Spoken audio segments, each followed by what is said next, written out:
Ho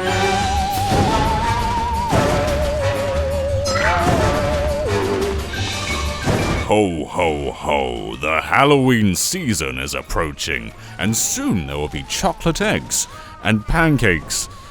Which one's Halloween? Hey everyone, John from Nintendo Life here, and today we're reviewing Pumpkin Jack. This review was originally written by the beautiful Ollie Reynolds and was translated to video by me.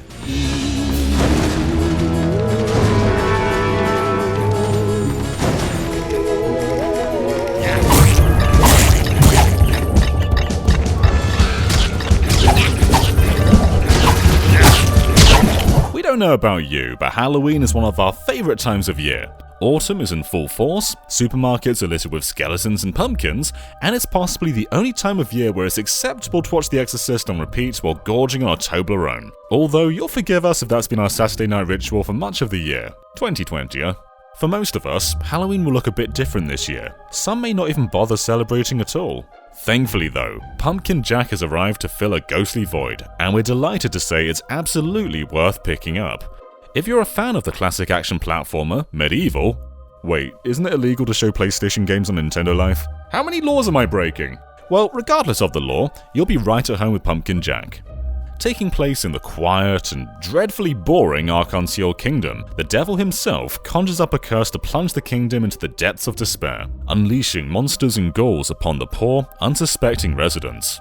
The king tasks his champion wizard to defend his people, so, in retaliation, the devil enlists his own champion to take on the Arc-en-Ciel wizard, Stingy Jack. The story's about as in-depth as you need it to be. As you traverse the land, you'll encounter a rather mouthy owl, who guides Jack along his 6 to 8 hour quest with hints, tips, and the occasional jibe. Other characters pop up here and there, including a merchant who sells cosmetic skins, but not with real money, and a range of spooky boss characters that will test your platforming and combat skills.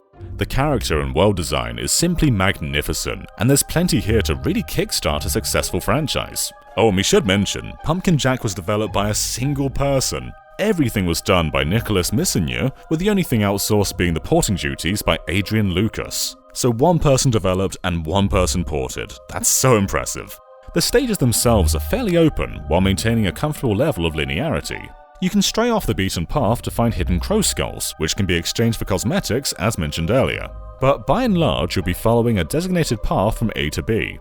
It's really well done, and while a couple of levels suffer from a touch of repetition, most of them are expertly paced, injecting new and absurd tasks from riding a ghostly horse through a swamp to navigating a magical maze that brings back vivid memories of Ocarina of Time's Lost Woods. The gameplay is split between platforming and combat, with a few minigames sprinkled in for good measure. Fighting off hordes of the undead, which of course can't distinguish between friend or foe and so attack Jack regardless, is relatively simplistic but consistently satisfying. Tapping Y unleashes a combo that's more than capable of cutting down most basic enemies. You can also perform separate attacks while in the air. As you complete each level and its subsequent boss, you'll be gifted with a new tool of destruction, including a magical sword, a blunderbuss, and a spear. Each has its own unique attack animation, and we particularly enjoy the magical sword that allows Jack to float along the ground like a powerful mage. The platforming is a touch trickier and can cause hassle here and there. Jack can double jump right from the start of the game, but his movement is severely hampered once he's in the air. This means if you misjudge a jump and go off in the wrong direction, it's quite difficult to correct this, and you'll end up falling more times than necessary. It's a minor gripe though and doesn't rear its head too much, particularly once you've gotten to grips with how Jack controls. On the whole, the platforming is well implemented, and there's plenty of variety to keep you on your toes, including rotating columns and bouncy mushrooms.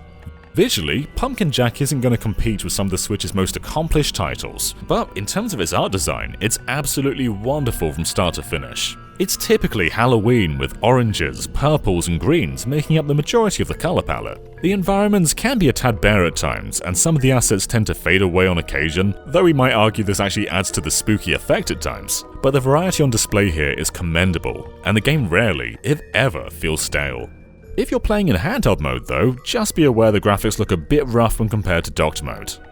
One housekeeping measure we recommend if you do decide to take the plunge on Pumpkin Jack is to make sure to crank up the camera sensitivity. The camera works really well for the most part and rarely gets in the way of the action, but its default setting is far too slow. Moving the dial right up to the maximum is definitely the way to go here, and makes the gameplay feel much smoother as a result.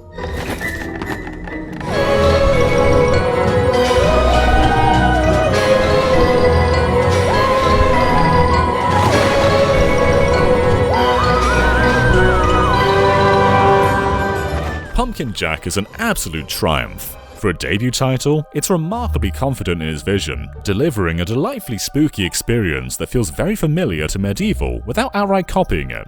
In fact, with Medieval's controls feeling distinctly dated in 2020, we'd go so far to say that Pumpkin Jack is superior.